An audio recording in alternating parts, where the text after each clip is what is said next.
Okay, we're off and running. Let me give you a quick overview of what we're going to cover and how we're going to cover it, and then we can start diving right in.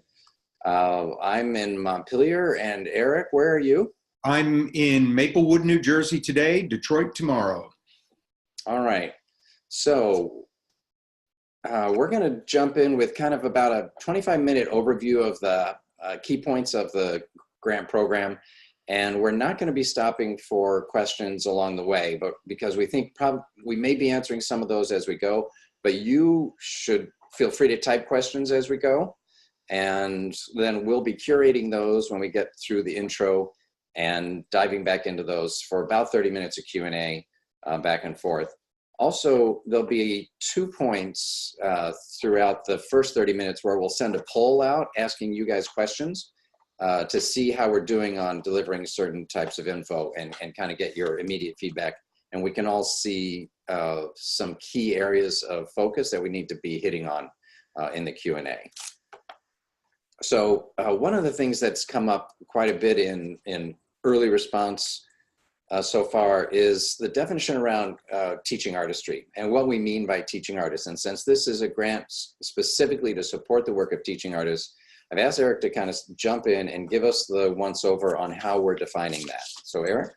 Sure, and let me just start by saying, fantastic to have a grant like this for teaching artists. It's really rare in the US to have a substantive grant that really supports the deep and best work of teaching artists. So all the work around the US, this is really rare and really exciting. And I'm not surprised we have a big chunk of people wanting to learn more about it on the webinar tonight. We use a pretty flexible definition of teaching artist. I don't want to offer something that makes people feel precluded, because really the core of the definition is an artist who expands her practice to include participatory work in communities and school settings.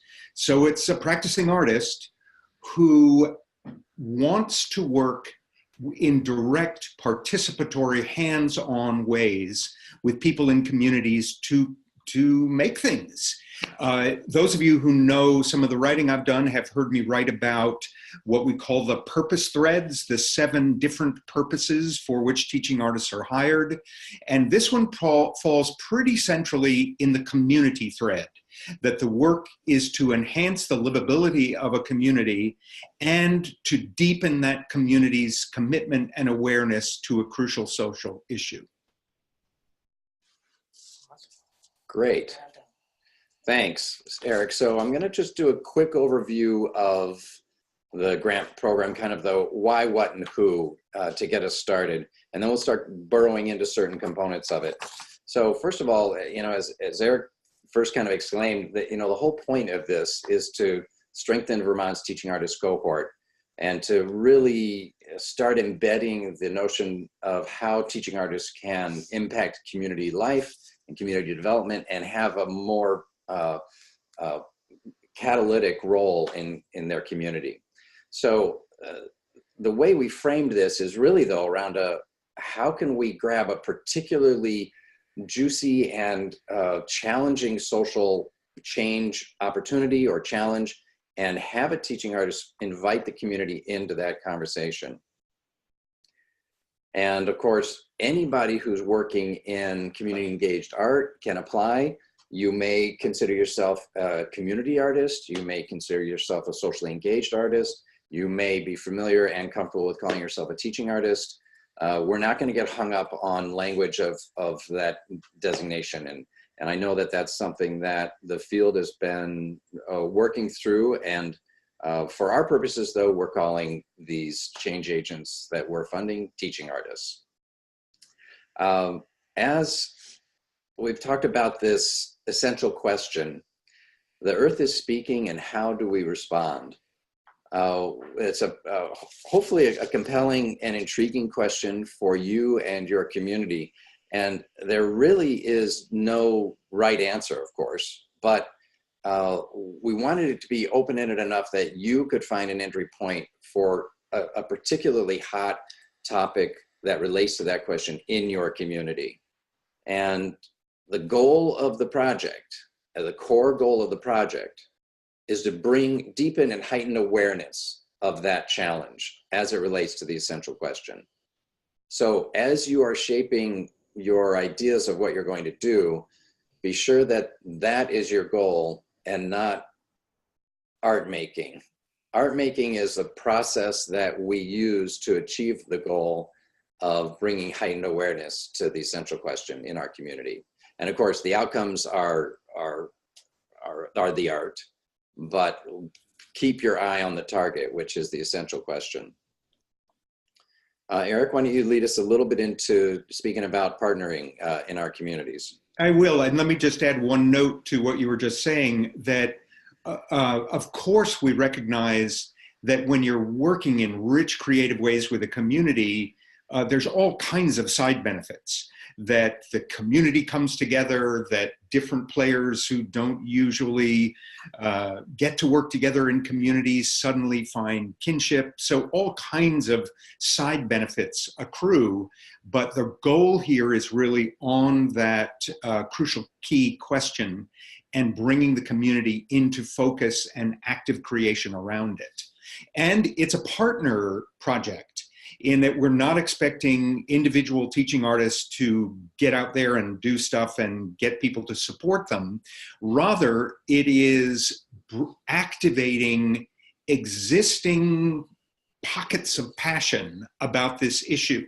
That may be individuals, that may be organizations, businesses, nonprofit organizations, there's funders, there's people in communities who care deeply about these issues, this particular issue. And they bring assets, they bring energy. And the idea is to activate, coordinate, align that energy around a creative project that everyone can pour their passion into. So it's really bringing people together to make something they care about.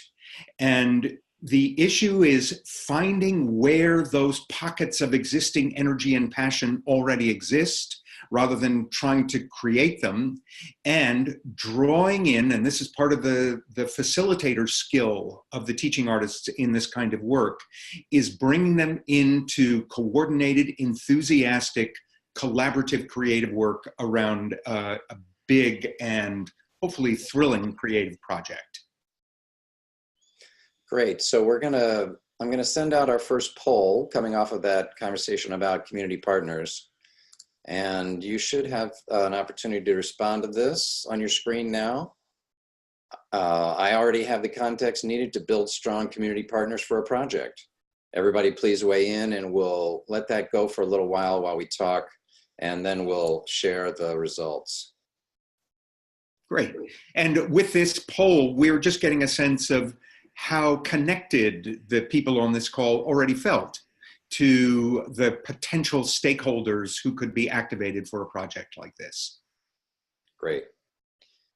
Okay, I'm going to pull up a section from the grant guidelines now. We're just going to talk about really the funding priorities and the framework to inspire you on how to shape your project. So give me just a second here.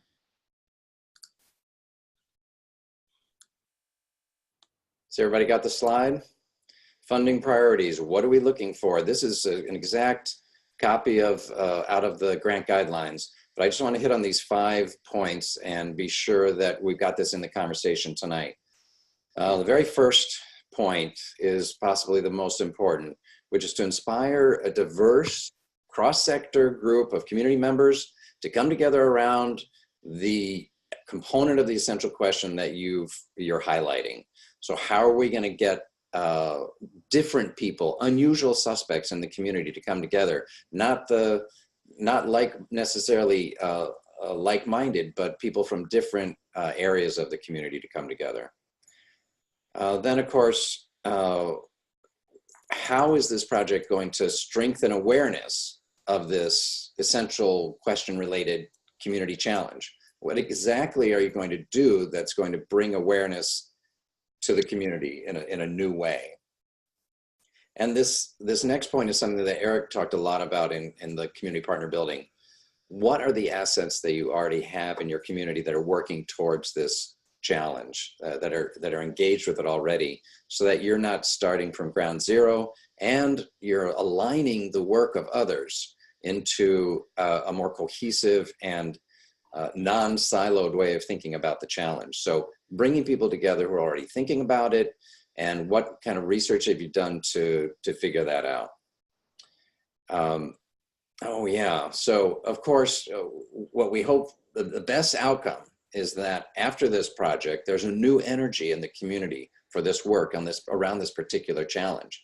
So how do you imagine that this partner team that you're going to bring together for your project is going to keep going after your project concludes? How might this energy and the work you do inspire them to work differently together? And then finally, you're going to have to, there's going to be a fundraising component in here, because the only thing the project, the grant supports is the teaching artist's fees. We're not supporting any project expenses like materials, anything like installation costs that you might have, any travel you might have, maybe there are social event costs, foods or food or space costs to bring people together. None of that will be covered by the grant, so you'll have to leverage some additional funds. Some of that can be in kind. A big part of it can be in kind. It can be donated, or you can fundraise for it. Okay, so and feel free to keep plugging in questions as we go, so that if things are coming to mind as we're moving along, go ahead and type those in, and we'll start curating those. And I'm going to end this share, and we're going to end the poll. Look at those numbers. Wow. This group is ready to rock and roll. I love that. Everybody has community partners already. Excellent. 93% for those who, if you can, in case you can't see the results, 93% feel they already have the context they need to build a community partner network. Beautiful. I love that. There's maybe some new elements of this work that you're not experienced at. And one of the things we wanted to do to support your success was to really provide some professional development that could help you design and map out your strategy for implementing your project. And we can talk about the timeline for the project if anybody has questions about that later. But along the way, even before any grant funds are awarded, you'll be attending 2 weekends of the Teaching Artists Academy. So Eric, give us a little once over on what that's about. Sure, and this is one of, I mean, I must say the TA Academy in Vermont, it's just like one of life's great luxuries to have 2 chunks of weekends with just the best colleagues, the people who care most about this work, who are digging in deep to figure out how to do it even better, bringing forward what they already know about this kind of community-based work, and the opportunity to bring in some expertise and really hammer out how to take our work the next step with this amazing opportunity. The people who will be able to attend this academy will include all of those who get grants, plus additional spaces for intermediate to advanced teaching artists who have a commitment to community engaged work. There will be an application process.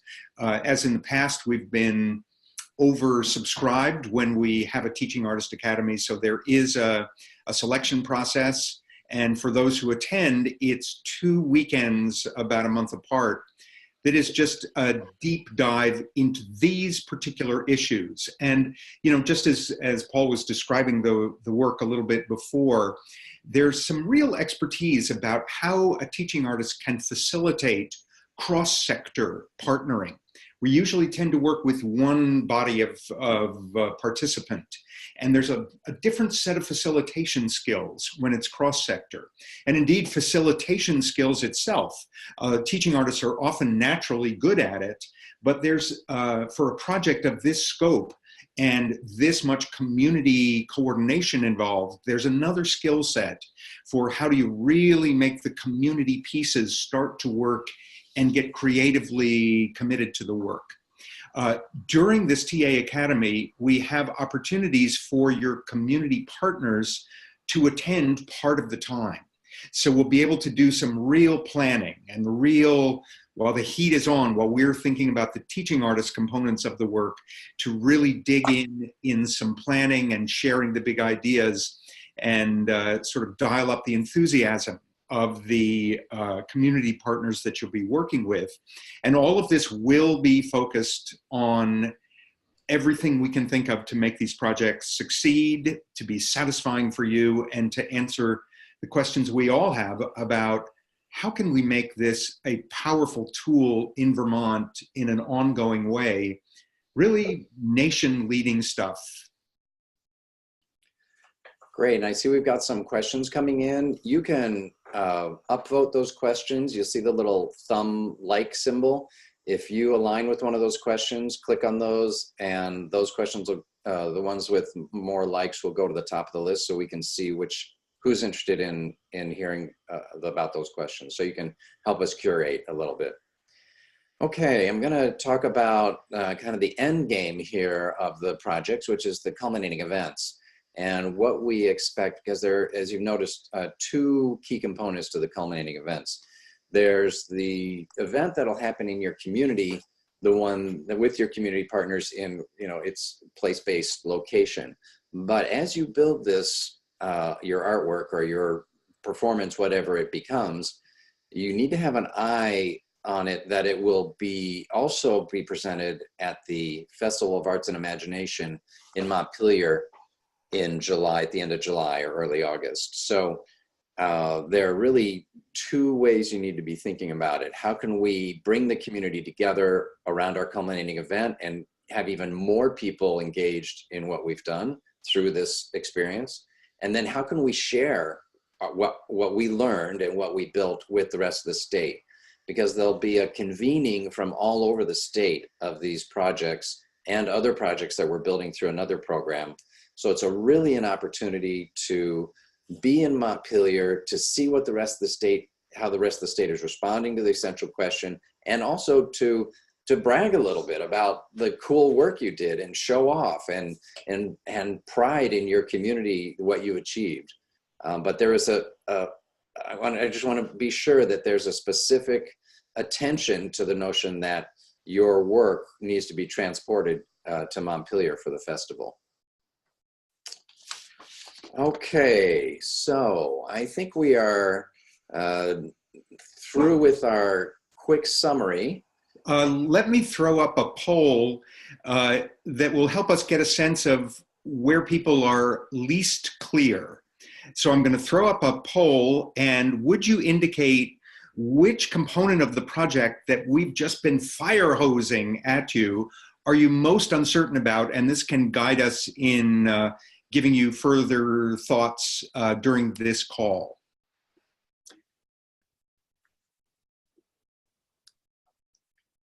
Okay, and while you guys engage with that poll, we're going to start hitting on some answers. And looks like Stacy's has risen right to the top. So let me just take a minute to look what we've got.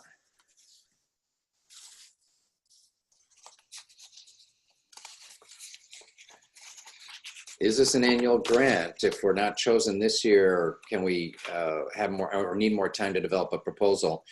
We are expecting this as an annual grant. So as is the festival, and this is a one way we're tying the work of the CEL together from around the state.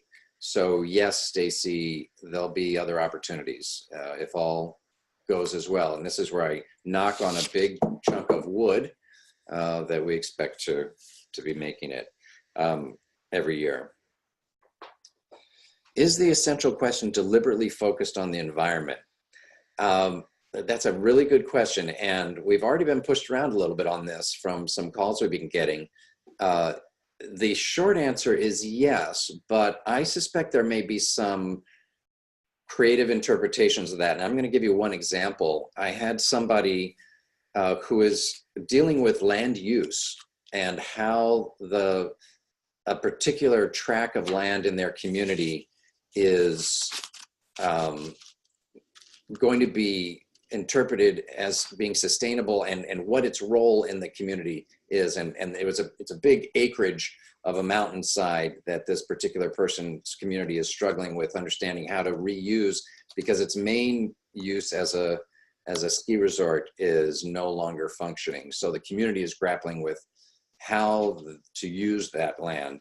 And she was making a compelling case that that's the earth speaking to the community on how it could be designed into a sustainable track. So I think the answer to that is yes, it's primarily an environmental question. If you are wondering if you're on the fringe of that, answering that question, call me and let's talk about it. Paul, let's just pause to take a look at the poll here, which I just ended. And clearly the area where we are least clear for people at this point is about identifying a community challenge or opportunity that addresses the essential question. So I guess people are feeling a little disconnect between the essential question and existing community challenge or opportunity areas, which is not surprising since it's been a grand total of 24 minutes. We have a number who, about 30%, 29%, who were not quite clear on designing a community engaged culminating event. What does that look like? Probably thinking, or how do you go about doing it? Not many people are too troubled about partnership building or other questions. So we should maybe address a little more time to the community challenge connecting to the essential question. Sure, and so let me riff just a little bit on that, and then we'll get into some more questions. We're doing really well on time, so I think we're going to be able to get to, I think, probably almost everybody's questions, but let's dive into this for a second. I'm going to give you one example of how this is, the essential question could percolate. The Echo Center has an annual, what's it called, Teresa? The water summit. The water summit. They have an annual water summit, and as we all know in Vermont, Lake Champlain cleanup is a huge challenge. It doesn't just involve communities that are along Lake Champlain. It's much more, at least as much, about the runoff from communities into the rivers that drain into Lake Champlain, and it's causing a real environmental challenge for the state to the tune of hundreds of millions of dollars in cleanup. We are also, many of our communities are surrounded by bodies of water, whether it be lakes or rivers, and there are numerous environmental and water support organizations in the state that are working in almost every community around issues. So that's one challenge that I think a lot of communities are dealing with. Another one is the, it just popped into my head, the challenge with the, No. Is it the elm borer? Ash borer, right? Mm-hmm. Where we're looking at how we sustain our forests and how we engage with that whole challenge. I mean, and these are just kind of in your face challenges that every community has in Vermont. But I think as we dig a little more deeply, we're hoping to get some more creative expressions of how the earth is speaking to our community and how we need to respond. Eric, is there anything coming to mind on your end on how to dive? Nothing more than that. I do notice we have one question that's asking for an example of a successful project that's already been done. Do we have something that's close? Since this is new, we don't exactly have a ready-made example, but is there a project of a kind that would help clarify for people? Oh, I'm thinking, let me stew on that for a second.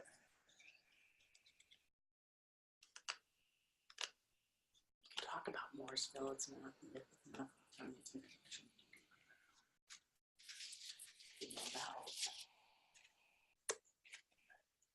I'm thinking about environmental placemaking experiences with in parks, or let's take it from the angle of going back to the original one I mentioned about the mountain, the community that was trying to deal with their mountain. I have had known of experiences where placemaking has happened around a particular land use, around to bring attention to, for instance, the well, okay, I don't know why I'm not thinking about this. There's right here in Montpelier, we have a real challenge around the use of access to our water. There's currently no way to access the rivers in Montpelier, and there's a lot of talk about the confluence of the North Branch and the Winooski and how we can build a park that would attract participation and attention to us needing to have access to the river. So how might a community engaged process, creating something at the confluence of the North Branch and Winooski, bring the community's attention to this resource, to all the questions around what needs to happen in order to have access to the river? What might we build that symbolizes our interest and passion for river engagement and the opportunities that it would provide? And all the questions that go around building river access that hasn't existed for like, centuries. So that's one that's right in our face. There's a whole bunch of questions around resiliency, around what happened at Irene, how communities respond to weather hazards and their preparedness and their awareness of the challenges and the changes that they have to make to deal with weather hazards. Those are just a couple. So let's keep thinking as we go through. Oh, of course. Thank you, Aaron. The Vermont Performance Labs Confluence Project is a great example. Down in Brattleboro, Sarah Coffey and Gowrie Savor and Judy Dow and Lyda Winfield, three teaching artists, came together and worked with the River Conservancy to explore the history and future of the confluence of the rivers that come together in Brattleboro. It concluded with a flotilla of lanterns that brought out hundreds of people and in all types of crafts to experience the confluence. And the whole community, big parts of the community got involved. They had a bunch of, oh, hold on a second.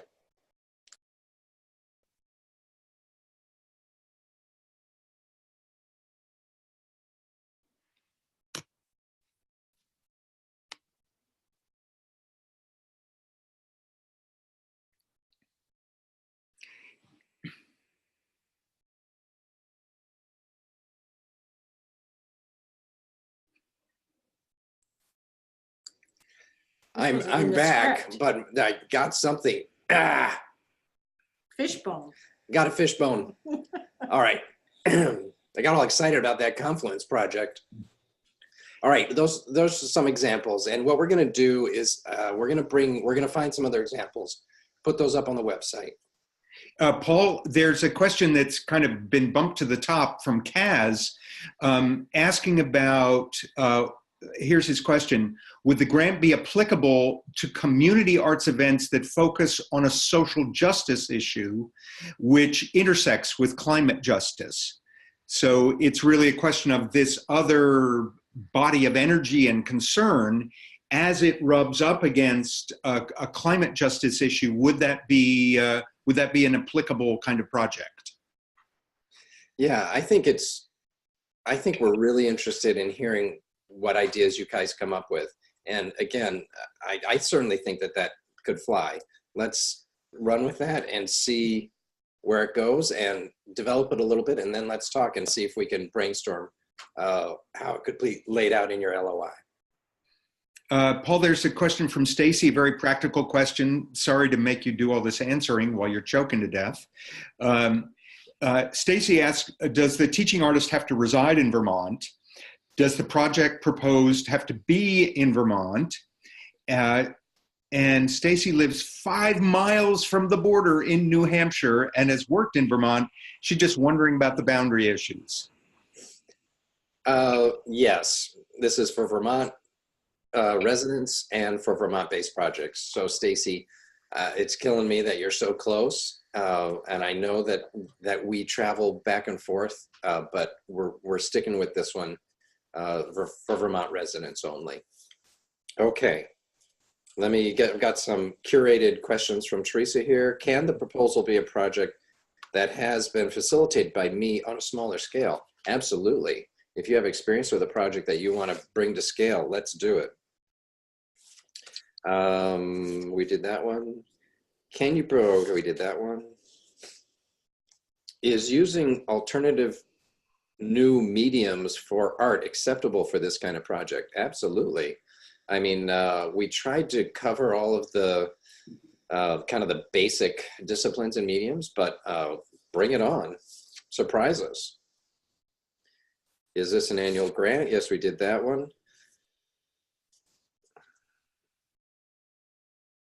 If a project involves installations, are photos enough to bring to present at Montpelier, or is that type of art not quite appropriate? It needs to be transportable. So I understand that that puts limitations on it, but this is feeding the festival and we want to be celebrating your work in Montpelier for the Festival of Arts and Imagination. So you'll have to be creative around how it can be transported. And remember, if your project is an installation in your community and it may happen, let's say it happens in the winter or early spring, it'll be installed there for several months before making its journey to Montpelier. So it'll definitely have a life in your community and can come back to your community after the festival. And a question related to that, how would you transport something like a river installation, lanterns? Are we responsible for transportation, and can videos of it show it? Right, so if it's something like that, then it's gonna have to be a different type of presentation, and that'll be, we'll have to review that in the grant application, but be aware that that will weigh on how your project is reviewed. If it can't be transported to the festival, then that's going to be more challenging for you. Okay. There's a question here. Can the theme be more broad and philosophical in nature, such as what does it mean to be sane in an insane world as relates to global warming? So can it be more conceptual, philosophical?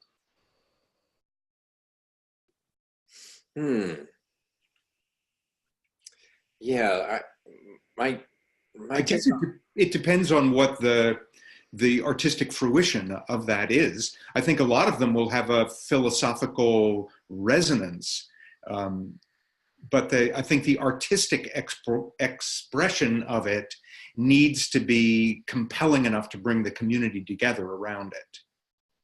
Right, and I think that the setup of the question is the Earth is speaking.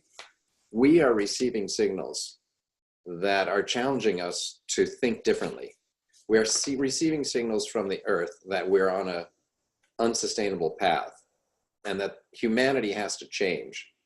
And through art, we're able to bring people to think differently about very challenging questions. So if you have a spin on that question to build something that responds to what the Earth is saying and it's philosophical, great. But remember that if you lose sight of the question, you won't score as well on the grant proposal. Along those lines of sort of exploring what's within the embrace of this work, Lindsay asks, what about if kids and communities engage in an inquiry about how the Earth is speaking and how we respond through major literary figures, a Shakespearean figure, Hamlet? can you see that fitting in? With that Shakespeare bent, Eric, why don't you take that one? Yeah, I mean, I think it's almost the same answer to the previous question. If it is a compelling investigation for the community into the reality of a screaming earth in our midst, and there is a resonance through a literary figure or an existing body of work, that may well work. If it's tangential, or if it's kind of pushing it a little bit to make fit, it's probably going to be less compelling to the review committee.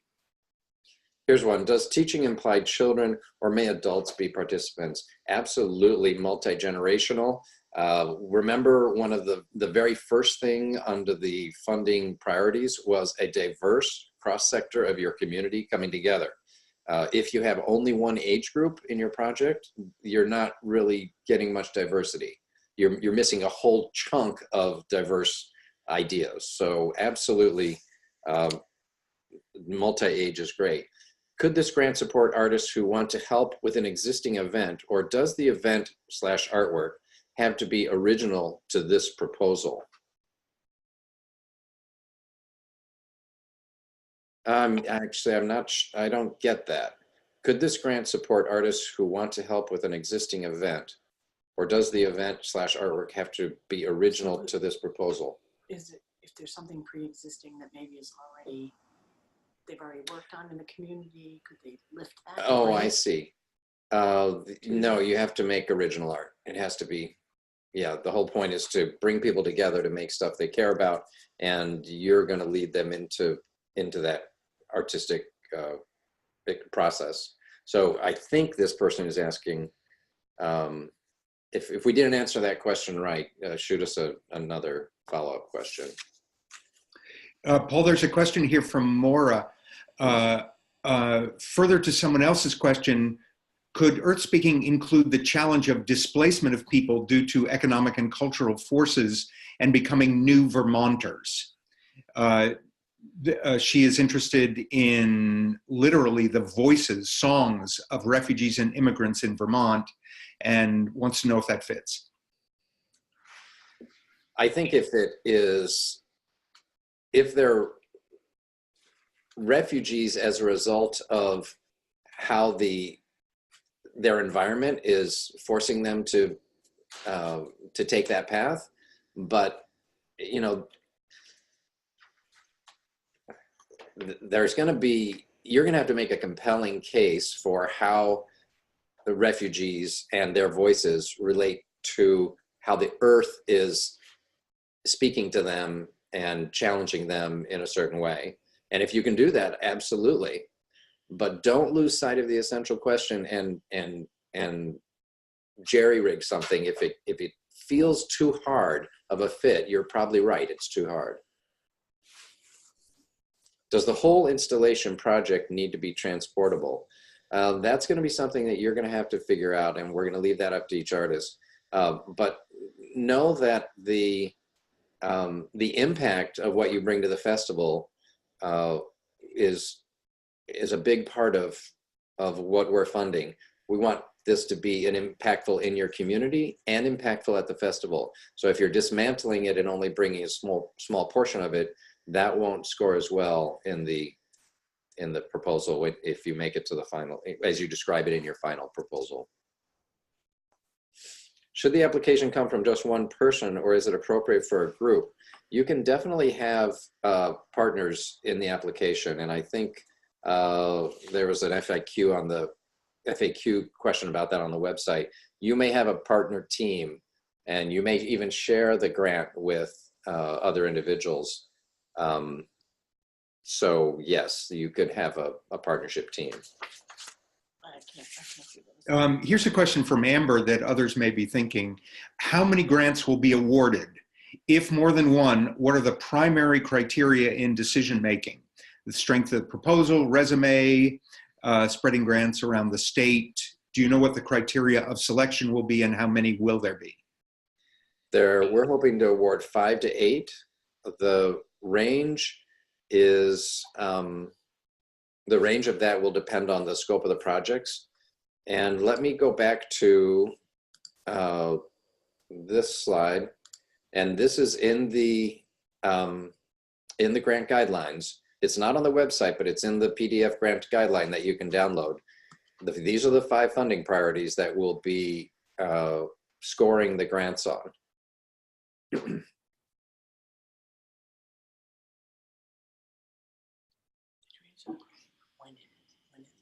And someone asked about when the festival is. It's the 3rd weekend in July right now, is what we've got earmarked. It's in 2020. So it's a year and a half away.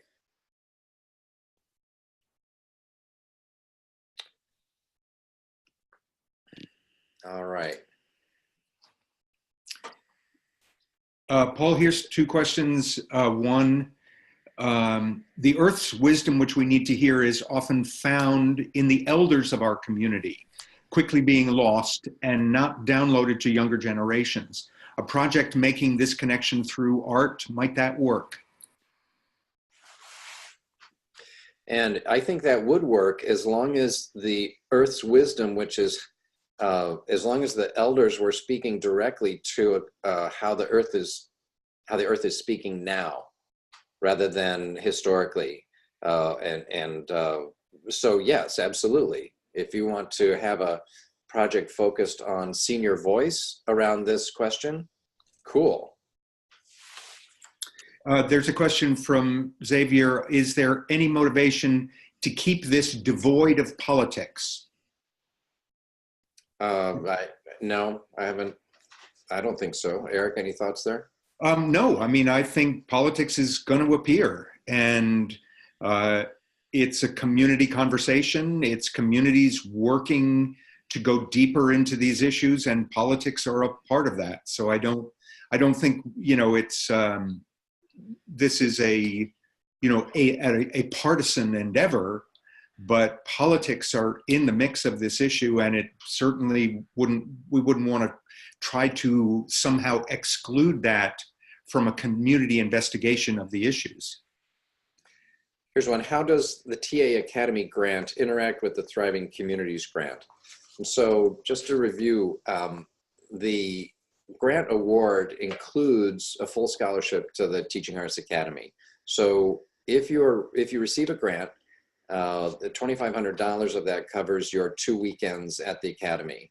And so let's just say the largest amount available for the grant is $10,000. So that leaves $7,500 after the Academy. $7,000 of that would be earmarked for you as the teaching artist or your teaching artist team.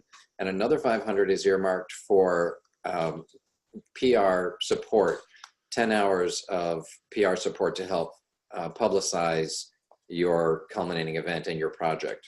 And that'll be through support from our communications manager, Maria Lisa Calto. Could a cross-sector group be comprised of an existing network that works in non-artistic arena? Absolutely. That's the best kind of network to bring into this. So think diversity, think cross-sector, think surprising partners, people that might not think to work together, but who share a common goal and interest. And that's a big part of remember, that was the first criteria on the funding priorities. And I can say from working in projects a little bit similar to this in other parts of the country, that's when it gets exciting. When the cross-sectoring is with unexpected stakeholders, unexpected different groups coming together, often for the first time, that really turns up the dial on everyone's enthusiasm.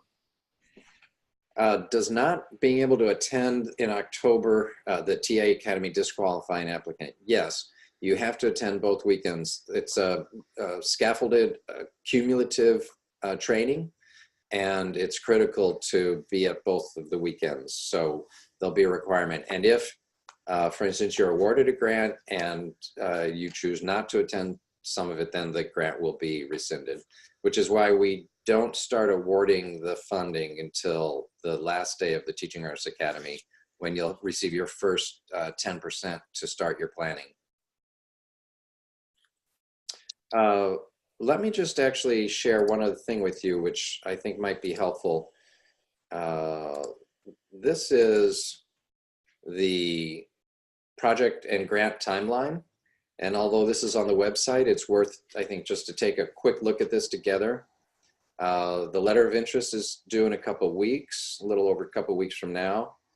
And we'll get those back and immediately quickly turn around the final selection. Those then full proposals will be due April 1st. So about a month and a half to develop your full proposal. And we'll be available for answering questions as those develop, so we can help you build your project. Mid-April, we'll be awarding the grants. And then, of course, the 2 sessions of the Teaching Arts Academy. There's that first 10% of your project planning award on the end of the last day of the Teaching Arts Academy. And coming out of the Teaching Arts Academy, project will probably change slightly. The planning and you'll have a different sense of how to structure your project as a result of being at the Academy. So we'll ask for a project plan to be handed in by December 1st and a full timeline of the project. And then the first payment of the project can't happen earlier until February due to our funding arc. So the project implementation happens in the winter and into the spring, and you'll receive 50% funding at that time, and then a third payment of 20% when you have your culminating event in your community, and then the final payment is after the presentation at the festival in July.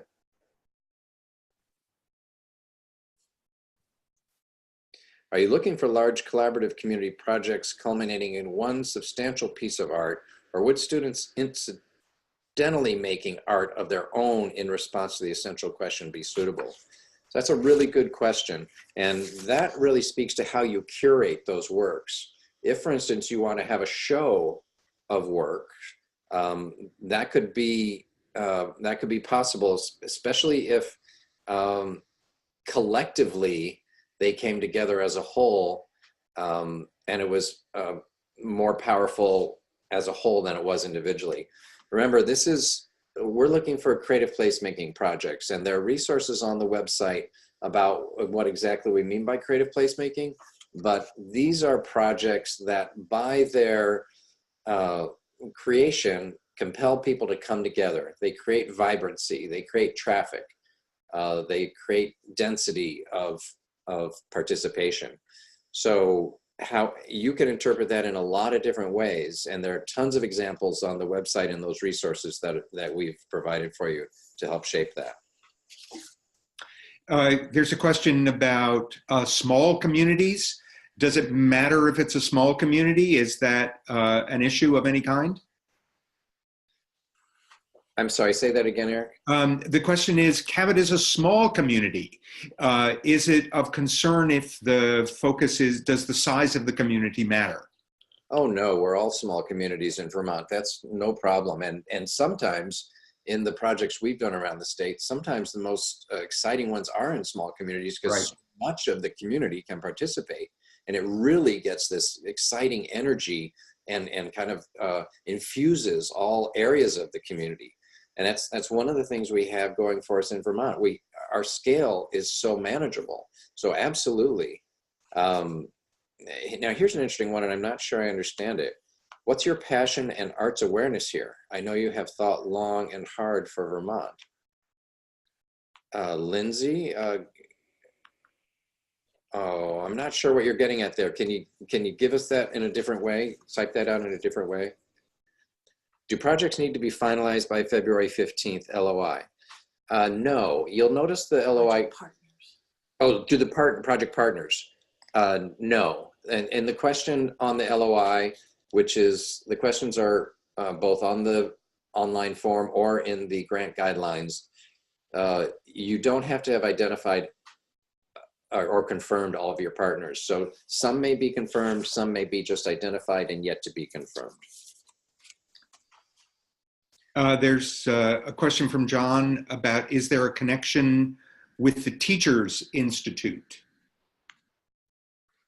No, not with this grant line. There's no connection to the Creative Schools Initiative Teacher Institute. This is a distinct project from that. We are not expecting or requiring necessarily that youth and schools be involved, but your project may involve schools if you want as a partner. It's completely up to you, or it could be distinct from a school setting and involve different segments of the community entirely. So a whole different thing. So I think the question, the answer is Paul Xavier asks, how many applications you're expecting? What do you think? We had 80 people sign up for the webinar. We've had over 2,000 hits on the website grant page in the last 2 weeks. I'm hoping we have 50 applications, 50 LOIs. That would be awesome. One of the most exciting parts of this process and the way we can leverage Vermont's teaching artist cohort to new places is by bringing us together to just understand who all is out there doing this work and wants to do more of it, which is why the Teaching Artists Academy is such a central component to what we're promoting, so that if you have a great idea and you may not know exactly how to do every component of your project, that's okay. Put out a big grand idea and let us help you shape your project plan by coming to the Teaching Artists Academy. So we're looking for compelling ideas about how to bring people together around this essential question that makes their community think differently and in new ways. And I think we can take responsibility for letting people know in all the communications ways we can about the projects that unfold in their first year, what we learn, what's effective, so that in fact we can raise the level of everybody's understanding and awareness for the subsequent rounds of this, which will have different themes.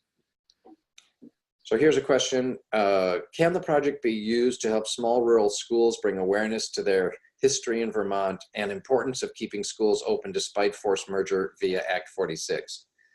I'm going to go ahead and say that doesn't relate to the essential question. How is the earth speaking? So I'm going to say no, that wouldn't be well received, I don't think. Here's a question. Is there any more you can tell folks about the Festival of Arts and Imagination? Does this event already exist, or Paul, are you making it happen? It exists, but only in our minds right now. It exists in our mind's eye, as a matter of fact, quite vividly. No, it's a new event.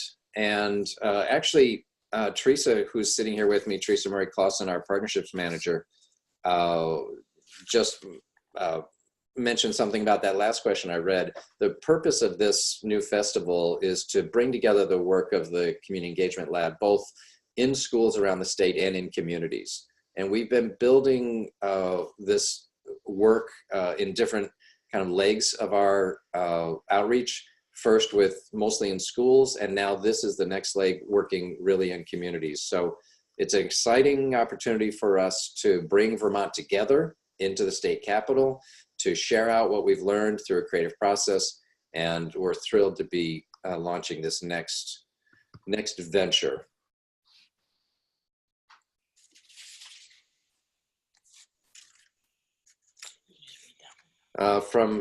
Let's see, compelling ideas don't necessarily make compelling art. Are you interested in the former more than the latter, or interested in both equally? Oh, well, that's interesting. I guess that depends on the artist and the process that is, and how you interpret the ideas. So that's your challenge as the teaching artist, is to take that idea and find its entry point for you and the participants, and make that, and then express that through your art.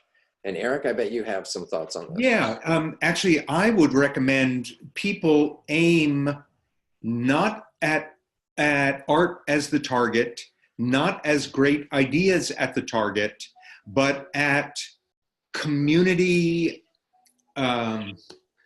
quality of engagement around these ideas, community ownership. So it's about, I think engagement is the target. High engagement using the power of people making stuff they care about and great ideas in the mix. But the goal is to activate the learning and the passion of a community around this issue. So the target is really around community impact, community resonance, more than the quality of the products that are produced. Would building a gazebo for people to sit and talk in the community park be viable? It would depend on the buildings can be works of art, absolutely. And so if you have a design that is infused with creativity and out of the usual, and you have a compelling idea around how this, what we traditionally think of as a gazebo, I think when we all close our eyes, we can all see what a gazebo looks like. But if you have a way to reimagine that and bring people together to create something that is an individual, distinct expression of their response to the essential question, absolutely. Yeah, I had the same thought. If every time everyone in that town looks at that gazebo and connects to that key question, it's a beautiful project. If it's a gazebo that lives there after they did some sustainability thinking, it's kind of missed the target. And Amber wants to know how many letters of interest will advance to proposal invitation. I'm not sure about that. We'll have to see how many we get, of course. And the reason we're doing an LOI is because we want to try and save you from the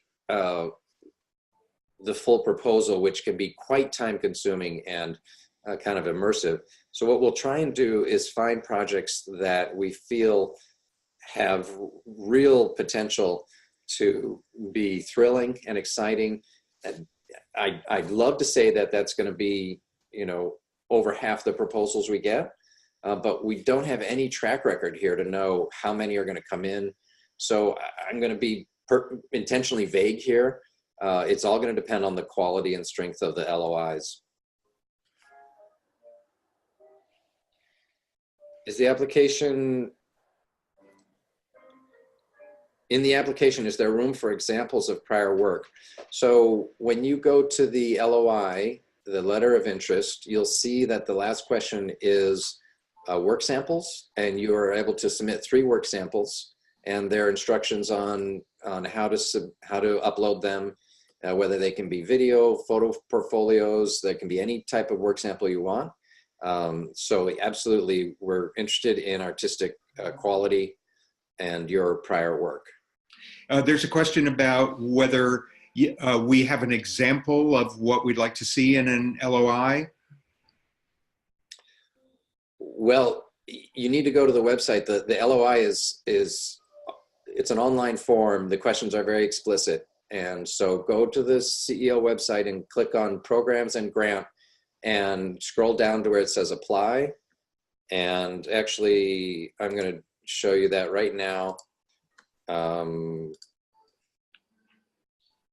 Is everybody seeing the website? Yep. Right here. So you can apply now. And it takes you to there's the LOI online. You fill in your info. It asks you your arts discipline. And then here are the 4 questions. And then the spot for the attachments. So they're very explicit questions, and it's a very limited amount of space. So it's not going to be hard to fill out. But there is, of course, it's easy to write 2 pages about something. It's a lot harder to write a paragraph. So be thoughtful about what you put in there, and then here are the opportunities to put your attachments for your work samples. Paul, we're close to the end of our time. There's a question about, are there size limits for the artwork that would be presented at the festival? No. I've got a screen freeze here from, I don't know whether people can hear me or maybe I'm the frozen one out, but we're about at the end of our time anyway. In fact, we're a couple of moments over. So I think this is a wrapping up time. And for those who can hear me, feel free to send us messages through our Community Engagement Lab portal. Send us emails directly to me, directly to Paul. And I hope we answered people's questions. I'm sure you have more. Either work them out, do the best you can in the process, or email us and we'll help you. If you have friends who want to get up to speed on what we covered tonight, this webinar will be archived so they can access it and listen excruciatingly to an hour of our talking and trying to deal with a whole lot of questions. So thank you all so much. Hoping for good luck in your applications and hoping to see many of you at the Teaching Artist Academy.